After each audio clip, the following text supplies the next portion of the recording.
And so people are telling you it's amazing, here I'm on a beach, here's a model, just buy my course. They're full of shit. Some other millionaire people, you can't trust these people. They're just bullshit artists because they're getting rich off of selling people courses, teaching them how to get rich, when they actually never did it themselves, or if they did do it themselves, they're damn well lucky, and they know they can't replicate that success. They know they can't, and so what they do is they blame it on the students. They go, oh, if you don't learn X, Y, Z, and you're broke, it's your fault. Well, really, they're selling very low entry skills, so it wasn't really that they had skill, that they were lucky and they had money. That's the truth behind most successes, is that they funneled in 10K, 20K from friends and relatives into their products and were able to launch them and scale them quickly early on when Amazon FBA was first coming around. Nowadays, if you do the same thing, you have a lower likelihood of success. That's just how industries work when they become oversaturated. And a lot of people, the real clear departure from a profitable industry to becoming more saturated with scams and pyramid schemes is that people make more money. The people you're following and listening to about that area are making more money teaching than they are actually doing it. So if you actually look at most of these people, they'll start a YouTube channel before they make $1 on Amazon FBA, or they'll start a class or a course and actually sell it because they're like good-looking people, or they have great visual skills, like good video editing, and they have a few models they pay. Because you can do it for like $20-30 to walk around the background, or like be in one episode. You can see these guys, and they're basically scamming people by promising this beautiful life they know they probably can't achieve. If they do achieve it, all those students that were successful already have a crap load of money to throw into it. Like, they're older and they could, like, they'll talk about, oh, we have this like granny doing something. Well, yeah, she had money, or some bit of retirement money that most young people don't have sitting around, and she was able to risk it and was lucky. What would have happened if she didn't? You would just screwed over the retirement savings of an older lady, and that's very scammy, okay? You shouldn't have a high investment necessary in order to achieve your goal.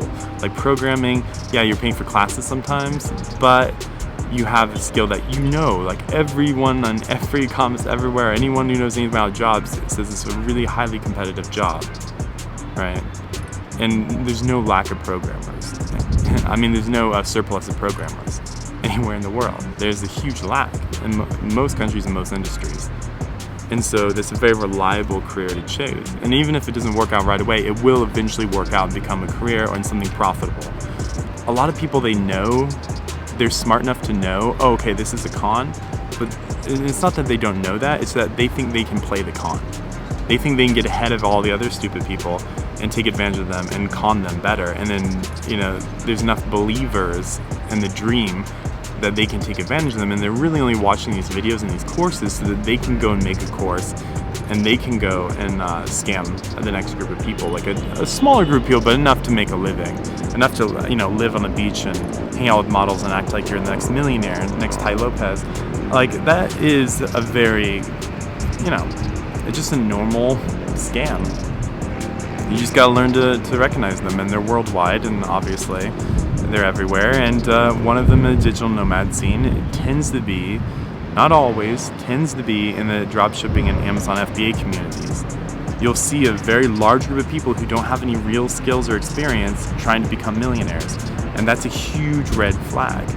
And they're always asking, like, I'm a programmer, so a lot of them, like dropshippers, for example, they like to use websites, or even some people who are doing affiliate marketing, which is also the new fraud area, because there is a real way to make money at affiliate marketing. Don't get me wrong, there's absolutely a way to do it. A lot of YouTubers do it with products or services they already use, and they recommend them. That's totally legit, that works.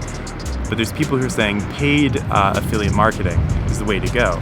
And it's true, it does work to a degree, but the likelihood of success is pretty low if you aren't a part of a pyramid scheme where they already have a built-in audience who are gonna buy their crap and follow them and listen to them. so that it's pretty much like if you launch a product and you know a couple thousand people are going to buy it and review it, you know the likelihood of that product succeed is much higher, which is why they have these fake built-in audiences where the people at the top are making crap loads of money teaching, and they really just want customers. And they can't get them from the public, so they have to try to get built-in customers who follow each of their products and help launch them and review them, and then get them past that really dangerous early phase where people just won't believe it's real. So if you get enough fanatics voting and buying something, you can make even a crappy product sell well. Not all the time, but a fair amount of the time, enough to make money. And so affiliate marketing, you'll see it, dropshipping, Amazon FBA. It's basically a bunch of bros who say university's bullshit and they want to get the next Mark Zuckerberg, and they don't want to have to learn much. And so that if you're trying to get rich and you don't want to work hard and you want to do it quickly, you're gonna fail every time. You're just gonna be the next scam, the next con artist, and all you're gonna do is bring people who believe in you down, and that's not okay. You need to do real skills. Mark Zuckerberg was a programmer. I mean, he wasn't the most charming person in the world, but he had actual skills and was a good student. Bill Gates had a full-time job with pay when he left university. All these guys, they left university when they already had a sure thing. They didn't just leave and go to Southeast Asia, or they didn't just leave and hang around their hometown and try to become a dropshipper. They already had, they built it on the side, and then when it proved itself, they switched. That's what logical people do. That's what people do who actually need money and who want to elevate themselves in their community and people around them, because they don't want to go home broke, and they don't want to have to take all this money, invest it in a scam idea, and then just go back to your family with no money and be like, oh, I failed, I'm sorry, and then just take that blow. The real con artists will keep on going, and they'll just do it again and again and again. So eventually they learn how to be very good marketers and very good at video, and then they'll be able to convince some foolish people into their schemes in the future. And some people learn this faster than others, and so you'll see a few young people, mostly older people, doing that on YouTube. Basically just use common sense.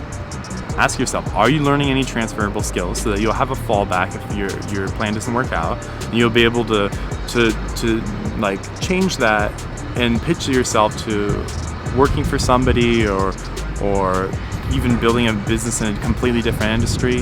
That's the beauty of transferable skills, is they're helpful everywhere and in a lot of different ways, and you'll surprise yourself with how you can innovate when the need to get paid, when it comes down to necessity. So does it have transferable skills? Does it have a realistic timeline?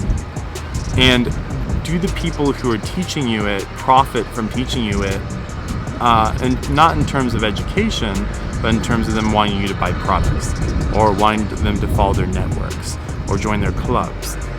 There's a difference between a teacher and a scam artist, and the teacher will just tell you information. The scam artist will tell you some information, but then immediately try and do into an action, buy this, or buy my next course. They're always trying to just get you to buy something, and they'll only give you valuable information for a short period of time before transitioning to a call for action.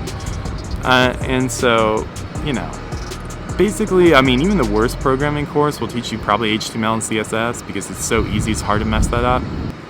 Honestly, I give more advice on the programming area because that's an area I'm more familiar with. So if you're looking into affiliate marketing, there is a right way to do it. There's also 90% of them are probably bullshit, and if you run into the community out here, you're probably not going to want to hang out with a lot of them, because they're trying to take your money and trying to scam you into whatever their bullshit is. And so you got to realize some industries are more susceptible to con artists and scams than other industries. They're not all created equal. If you're a car salesman, you can be an honest car salesman and actually help families get affordable cars. But you got to understand your industry is more prone towards fraud and towards people screwing people over, because it's easier, and the incentives are very high for people to screw over the general public. If you're a dropshipper, convincing as many people who listen to you as possible to buy your products is very, very profitable. If you're a programmer and you're just a normal programmer, what the hell is the benefit of getting random people to buy your product? I guess if you make an app or something, you want them to download it, but that's so obvious that people won't fall for it. Drop shipping is much more of like trying to convince people to buy a series of things. It's less blatantly obvious. It's more, you sell as education, or as them learning how to be in that lifestyle. The basic thing to look out for in a pyramid scheme is when people are making more money from bringing in new members to the clan or to the group or to the business, they call it, than from the products themselves. Like it's like they're selling a skin cream, and by getting new people to buy skin cream, to sell skin cream, that's how they actually make their money, not from actually selling it themselves, not selling the product to the public themselves. They get it from inducting new members and profiting off of them, and then giving them fake incentives and saying, oh, look at our top people, they're very, very successful. And then nobody actually moves up that hierarchy. And if they do, it's like the creepiest, scammiest one who actually lies about how much they make, and that's why they get promoted inside. And so all you need is like 2 or 3 people making money at the top, and then everyone else getting broke off the dream. And that's why pyramid schemes eventually collapse. Like a lot of these Amazon FBA people, in a few years you're never going to hear about them again, because what they're doing is now is they know it's a fraudulent market, that it's oversaturated, and the only real way to make money if you're new or don't have a lot of money to throw at things and make it a reality. If you're low income, if you don't have a lot of savings or a lot of money or a lot of fame, you can leverage these learning networks where you're like, oh, hey, listen to me and pay for my course and my ebook and learn 0 skills that are in any market. You can't go up to like a bank and be like, oh yeah, I was on Amazon FBA, hire me. Like, you can go and say, I was a programmer, hire me. That's gonna work. But if you say all this other bullshit, all these like too good to be true scams who only profit off of having students and more people who believe in them. So all you have to do is, go to a nice beach, rent a place that's pretty affordable, because people in your home country don't know how cheap it is to get a villa in Bali. It's really cheap.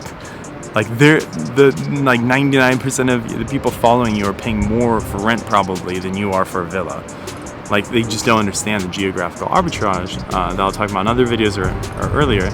In this one, people don't realize how much bang for your buck you can get in Southeast Asia. So they take advantage of that. They make some videos on that, and then they sell a career with no skills, no income, no money, and you're going to get rich.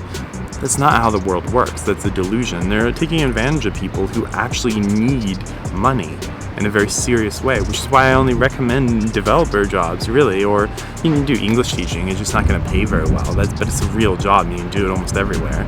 I try to recommend like real careers, or things that have fallback options in them, where like if you are learning programming so that you can make a business, if that doesn't work out, you can go work for somebody and make a crap load of money. So it actually improves your life either way, whether it works out or it doesn't. You'll have to be stubborn and probably push through if you want to do affiliate marketing with an honest teacher, or if you want to do dropshipping with an honest teacher, if you want to do Amazon FBA with an honest teacher. You're going to have to push through, be stubborn, and be like, look, I'll do this. I know I have to go the extra mile. I know it's more saturated now, but I can make it happen. And then they'll teach you. But they're probably not going to have courses for the masses, because on aggregate, they'll feel like shit, because most of them will be emailing them back saying, I'm broke now, I have nothing. Thanks a lot. And of course, you'll see on these courses, some of them who are complete scams, they'll have good reviews, but that's because they have a mechanism for filtering out bad reviews. And they also, the way they set it up is psychologically, which they know psychologically, when you pay for a course and you make it complicated enough, the average person will blame themselves for their failure, even though it's the market or bad teaching. Because you can just say again and again in your course, oh, it doesn't work for everyone. Oh, it doesn't work for everyone. And if it doesn't work for the vast majority of your students, you just focus on the 1 or 2 who succeed, who had an advantage going into it, and then act like they were a product of your studies. It's just basic psychology. And you flip it on the victim and say, oh, well, that's why it didn't work out. Where on average, it's just bad advice. And so that's why I would warn you against a lot of the people doing that. Programming, on the other hand, is an exception to that, or teaching English, because they've been careers forever. They're careers that you can do offline and online. Whereas with these other careers, like affiliate marketing in the real world looks very different. It's a different skill set. And so, like, it doesn't translate that well. It's very dependent on the online ecosystem. if that online ecosystem changes, the people who are good and ethical in that market will warn you that the market and ecosystem has changed and those skills are no longer as relevant or as tangible or as beneficial as they once were.